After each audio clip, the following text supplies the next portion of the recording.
zay. Inko no mampiditrantsika eo amin'ireo akon'ny 4 jona zay nankalazana ny faraiky amin'ny 10 taona ny nazahoan'ny Madagasikara ny fahaleovantenany. Maromaro ireo faritra izay mbola nankalaza izany 4 jona izany ka ny akon'izany zany no arahantsika aloha mitindry amin'ny toraka ity.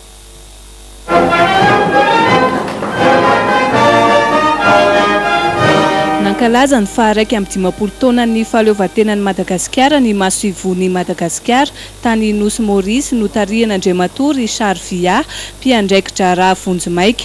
Niseho tamin'ny endriny roa izany fankalazana izany. Ny voalohany dia ny lanonana ofisialy nataony zoma 24 jona arivo tao amin'ny tranon'ny Madagasikara ka nanasana ireo manam-pahefana sy mpitondra fanjakana ary ireo tontolon'ny fandraharana ara-toekarenan'i Maurice.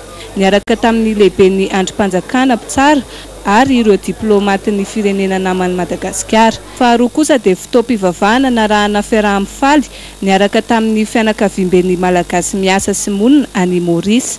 Tao amin'ny complexe Le Pavillon 4 bornes no natao izany rehetra izany ho fandavorariana izany fiaonam-pirahalaina izany.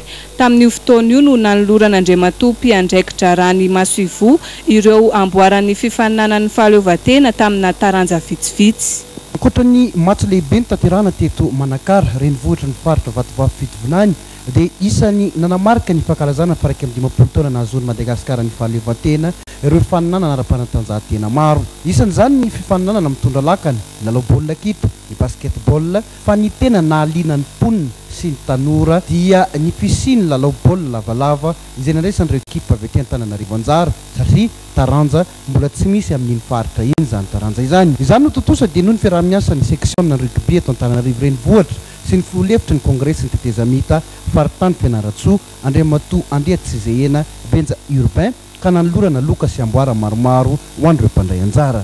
Zanany fetin'ny 26 juin zany 2011 dia tonga eto reto mpilalao baolina rugby avy agny amin'ny section Antananarivo renivohitra. Zany hoe fampiara-miasa aminay izy io ny tegnanay dia isany magnampy rugby ao Antananarivo ka hoentin'eto Manakara zany mba ahafahan'ny tanora ato agnatin'ny faritra Vatovavy Fitovonany mba hijery hoe ahoana ny fanaovana rugby. Tontosan-tsakan'ny sy andava ny lanonam-pankalazana ny fetim-pirenena 20 jona teto tampon-tanàna Moramanga ka teo amin'ny kianja munisipaly no nanatanterahana izany.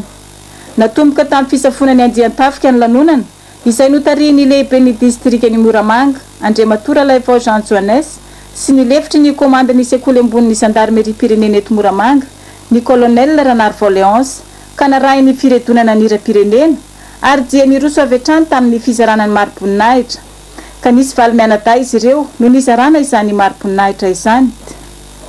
Rehefa izay dia niroso tamin'ny matso lehibe izay nandraisan'ny rehetra anjara ka ry zareo avy eo amin'ny zandarmerie pirenena no nitarika izany. Teo ihany koa ireo mpianatra marobe isan'ambaratonga ny avy izay hita fa tena mavitrika tokoa no tarihin'ireo mpampianatra miandraikitra azy ireo ary tsy diso anjara ihany koa ireo fikambanana isa-tsokajiny.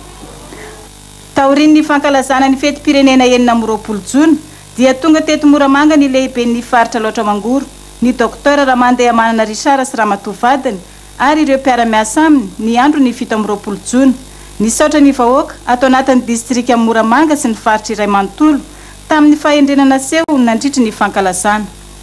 Tamin'izao ihany koa no nisaoran'ireo mpikarakara tamin'ny fanomanana ny fetim-pirenena. Tontosa araka ny lamina efa napetraka mialoha ny fanamarihana ny tsingeritaona faraiky amin'ny 10 nahazoantsika ny fahaleovantena-pirenena ho an'ny renivohitry ny faritra Sava. Teto amin'ny stade municipal Ambodisatra no nanatanterahana izany.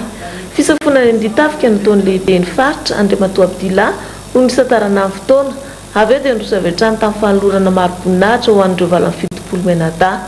Taorian'izany dia nisy kabary fandimbiasana nandraisan'ireo mpitondra fanjakana ka navotra tamin'izany ny fitiavan-tanindrazana sy fampandrosoana izay tokony hibaiko ny mpanao politika. Mila mahay mifankatia atsika, mila mahay mifagnampy atsika, ratsy zany tsy hitatsika sy fandrosoana misy eto Madagasikara zay.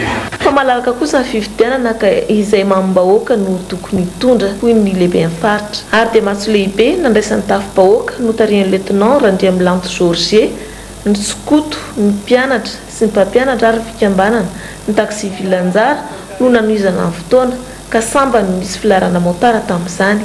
Mariana fa hatramin'ny 17 volana Jona no nanarahanareo hetsika maro samihafa toy ny lalao ara-panatanjahantena sy ara-kolontsaina izay nifanindry-andalana tamin'ny fety de la musique. Tsy diso anjara tamin'ny fahitana afomanga ihany koa ny teto Sambava tamin'ny 2020 volana Jona teo.